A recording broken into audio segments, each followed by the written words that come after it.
Another amazing Greenwoods house na very affordable ang down payment. 500,000 lang. Tara, silipin natin.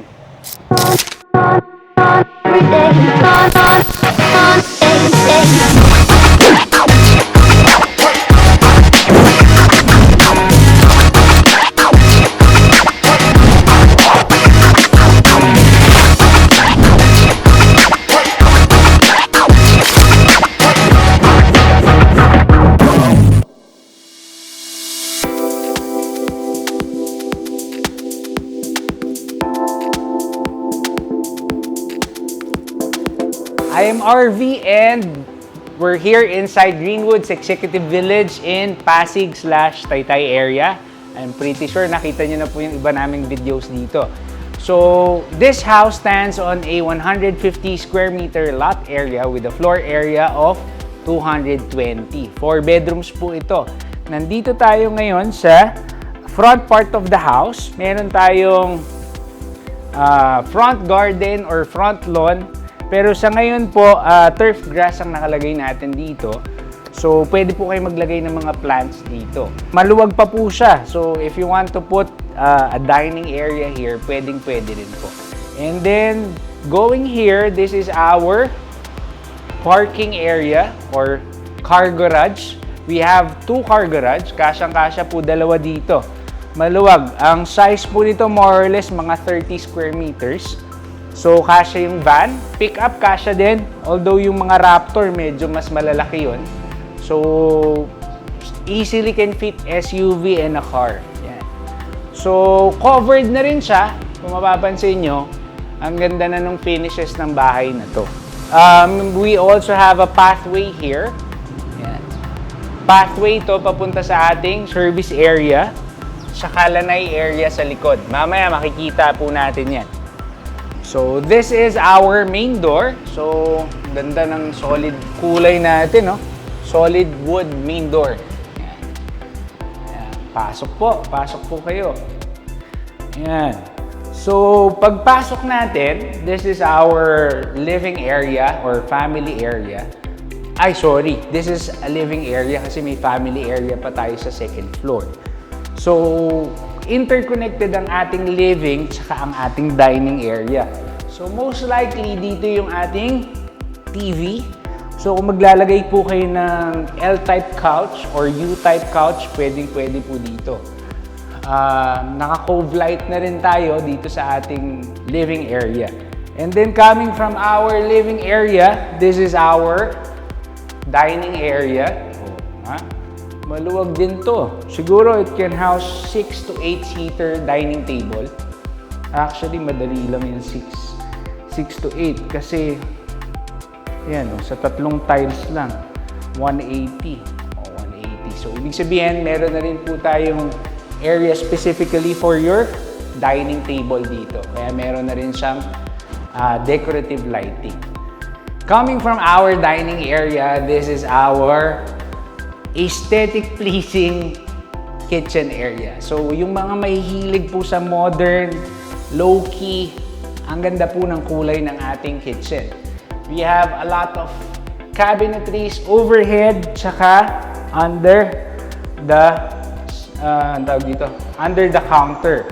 Dito muna tayo mag-umpisa. We have a double sink here. Yan, very modern na rin ang ating sink and faucet. And then, you have this granite countertop na parang black. Ayan, black. And then, you have a very nice backsplash, white backsplash na merong LED lighting. So, napakaganda rin po. Then, this is our stove, tsaka, ano tawag dito? Oven. Sorry, nawala ako. This is where the oven and stove can be placed. Kaya meron din po tayong exhaust dito. And then, meron pa tayong extra spaces dito. Ayan, for other things. Ang kagandahan po, meron din siyang mga plugs para sa ating oven, microwave oven, coffee maker. Kompleto po yan. And then, you have a pantry cabinet. O, diba? Nakatabi pati yung nandito yung ating breaker. Ang kagandahan sa kanya, hindi siya eyesore kasi nasa loob siya ng pantry cabinet. And then after our pantry cabinet, meron pa tayo sa taas. Yan, cabinetries pa rin yan. And then dito natin ilalagay ang ating side-by-side na refrigerator. So kahit medyo malaking pamilya, kasya rin po talaga dito. If you want a simple yet modern, elegant home, napakaganda po nitong bahay na to. Coming from our dining area, kung makikita nyo po, nasa right side nyo yung kitchen, pero meron tayong sliding glass door dito. Papunta sa ating lanay.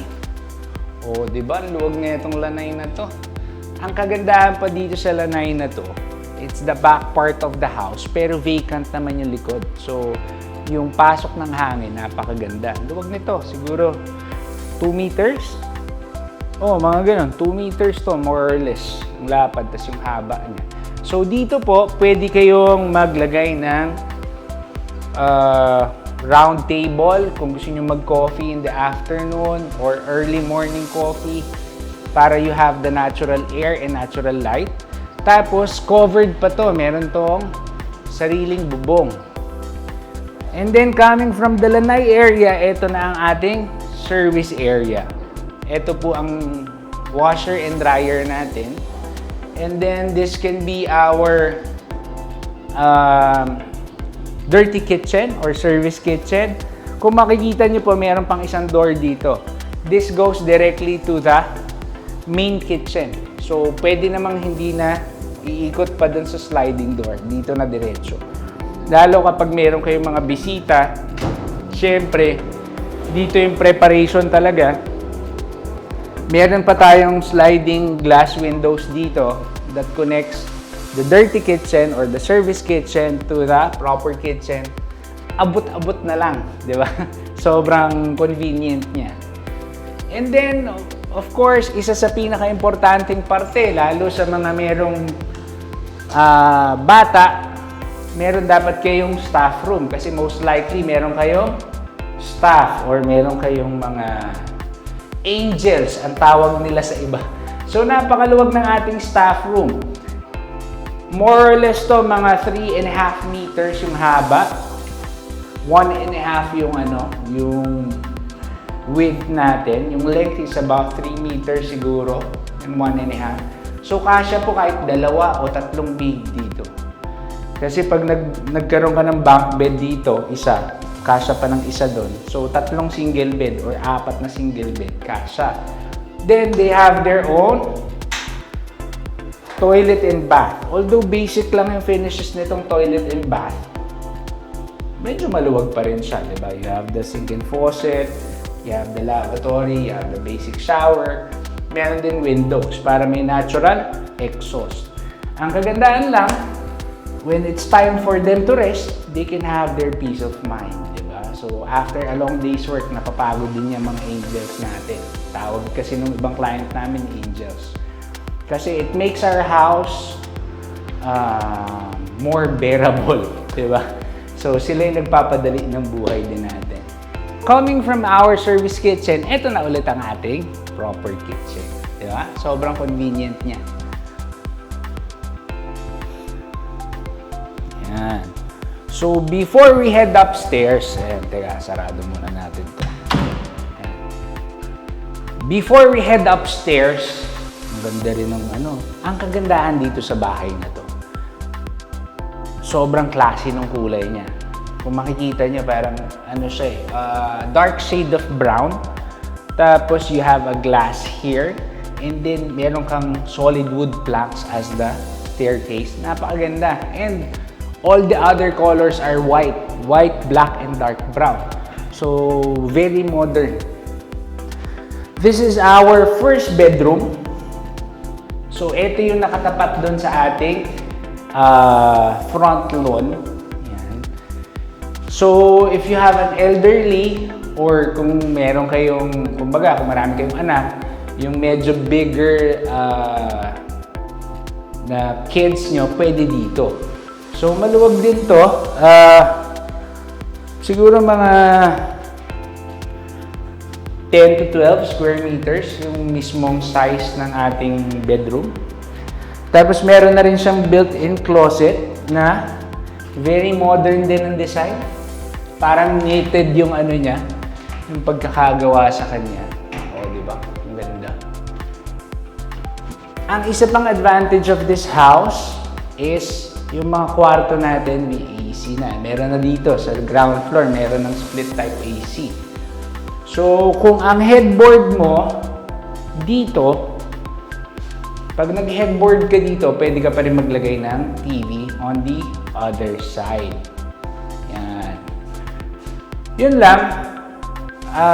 Kapag medyo teenager na yung anak mo, dahil meron tayong sliding glass door dito, madalas na siya makakatakas. Di ba? Buksan lang. Hindi na dumaan sa main door.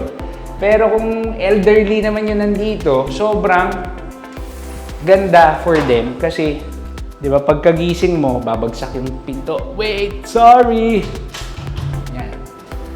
So, pagkagising nila, nandito na agad, di ba? Sobrang ganda nung pasok ng hangin.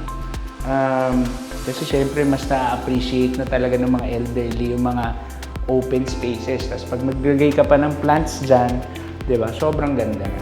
Coming from our ground floor bedroom, first bedroom, syempre, meron tayong katabing toilet and bath. For the toilet and bath, instead na powder room lang, ginawa na siyang toilet and bath kasi may bedroom ka. So the finishes are matte black, then you have brown, and then you have gray. Diba? Ganda.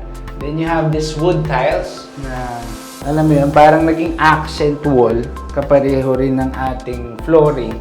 Ganda. Gray and brown yung finishes natin. And then this is your lavatory, then you have your matte black na bidet. So, very modern. Maganda yung pagkaka-finish ng bahay.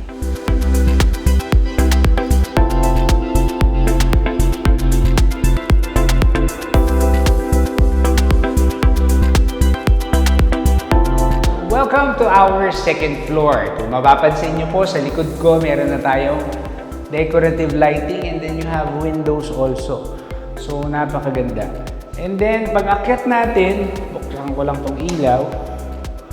Ito yung sinasabi ko sa inyo, meron pa tayong family area sa second floor. Magkabila po, merong saksakan. So, pwedeng magkabila, maglagay ng TV. Pero most likely, dito yon, nasa gitna. So, if you put a 70 or 60-inch TV dito, may couch ka dito, or kahit walang TV, parang play area, lounge area nyo. Napakaganda nitong space na to. And kasi paglabas sa kwarto ng mga bata, sa inyong mag-asawa, ito na yung common space nyo.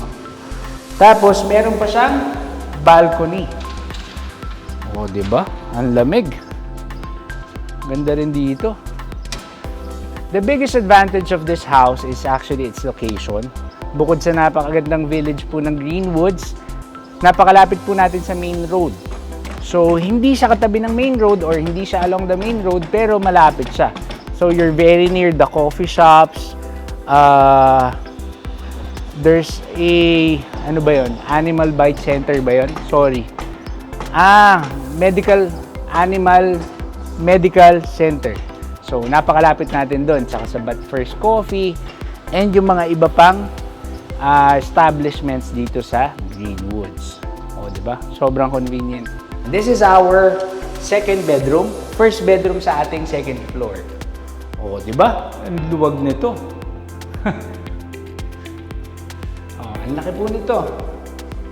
Probably 3.5 to 4 meters. Then, 6 siguro or 5. So, most likely, this is a 15 to 18 square meter na bedroom, diba? This is your kids' room. Or kung dalawa yung mga anak nyo lalaki, pwede magkasama dito. Pwedeng dalawang single bed, isang bunk bed, diba? And then, kung mapapansin nyo po, left and right, meron po tayong windows. And then, meron pa tayong openable windows dito. That gives us natural light and natural air. O, diba? Lapit din natin sa simbahan. There's a Catholic church nearby. So, diba? Most of The population naman are Catholic. So, medyo malapit din. Pero for the rest, meron din mga ibang churches na malapit dito. And then, this bedroom has its own toilet and bath. So, ensuite toilet and bath. This one's a little bigger than the first one, yung nasa baba. Ayan, kung mapapansin nyo, open, meron pa yung ganyan. Oh, it's nice. And then, iba rin yung color palette natin for the second toilet and bath. Ganda. More on light gray, light brown, stainless na hardware. O, diba? Ang ganda. Tsaka ang kagandahan dyan, may texture. Kasi yung mga houses, modern houses, it relies a lot also on the texture. Diba? Nagkakaroon ng sariling personality yung ating mga spaces. And then, meron ka na nung paborito nating ipalagay. Yung glass enclosure. At least pag nag-shower ka dito, hindi automatic nag-splash over. Usually, yung mga small things na yan, it adds a lot, di ba? Kasi pag walang ganyan, bibili kayo, papakabit kayo. Pero dahil meron na siya, ang laki rin nung nasi-save ng ating mga homeowners or buyers. Coming from the shower side, meron pa tayo closet dito sa loob. Ayan. Na merong full-size mirror. Ayan o, mag-hi kayo kay DJ. Ayan. So, bukod dito, meron pa tayong closet or closet space outside. Ito yun o. Ayan. This is like, hindi naman siya closet, pero parang ano pa rin to, extra storage for you, tsaka meron kang vanity area. O, maglagay ka lang ng mirror dito, may vanity mirror na. So, kung meron kayong anak na babae, pwede rin dito. Or kung multiple, di ba? You can house 2 to 3 children here. Yan. So, this is our third bedroom. O, di ba? So, di ba? Maluwag din siya. Not as big as the second bedroom, pero kung tatlo yung anak nyo, dito yung isa, dun dalawa, pwede. Then you have a built-in closet here. Parang kapareho din nung finishes ng ating first bedroom. Saka yung vanity area ng ating second bedroom. And then, pwede ka pa rin maglagay ng vanity mirror dito. And then this house, meron na rin siyang kasamang water tank. Yan. So, lagi naman may tubig dito sa Greenwoods, pero syempre, wouldn't hurt if you have a backup like a water tank. And then, meron din siyang ensuite toilet and bath. O, di ba? Ganda. Ganda yung finishes talaga. Iba yung color palette, pero this one's gray. Gray, bluish gray. And then, of course, meron na rin siyang niche dito, which is very important. Kasi ang ganda ng CR mo, tapos bibili ka sa Shopee nung ginaganon. Ginakabit lang sa walls, di ba? So, having a niche on your toilet and bath is really a nice compliment. Kasi dyan ka maglalagay ng mga shampoo and off, o yung mga sabon mo. Hindi mo na kailangan ng binibili sa Shopee. Welcome to our master bedroom. Master talaga to. Ang laki. Ang laki na ito, guys. 1, 2, 3, 4. 4 by 25 to 30 square meters. Ang laki na itong master bedroom na to. Tapos ganun din, meron ka ring left and right na windows. Openable din yan. So pag in-open mo siya, pwedeng meron ka pa ring screen. Kaya alam mo yun, yung mga lamok, yan naman ang usual problema dito sa Pilipinas, dengue. Then this is where your California king size bed can fit. Ang luwag nito. After this, meron pa tayong balcony which we will go later. Tapos kung mapansin nyo, meron na rin siyang split type AC na kasama. Okay? And then, dito nyo ilalagay kung mahilig kayong manood ng TV after a long day's work or alam mo yun, after attending to all your kids' needs, dito naman kayo mag-relax. Ang kagandahan dito, ano na siya, kumbaga meron siyang specific area, and then ang ganda rin nung parang statement wall dito. Or parang accent wall, sorry. It's accent wall na may grooves, diba? Ang ganda nung nakikreate niya na personality. So dito, lagay ka lang 60-inch na TV, and then you have cabinetries also. Kaso ang problema dito, walang closet, diba?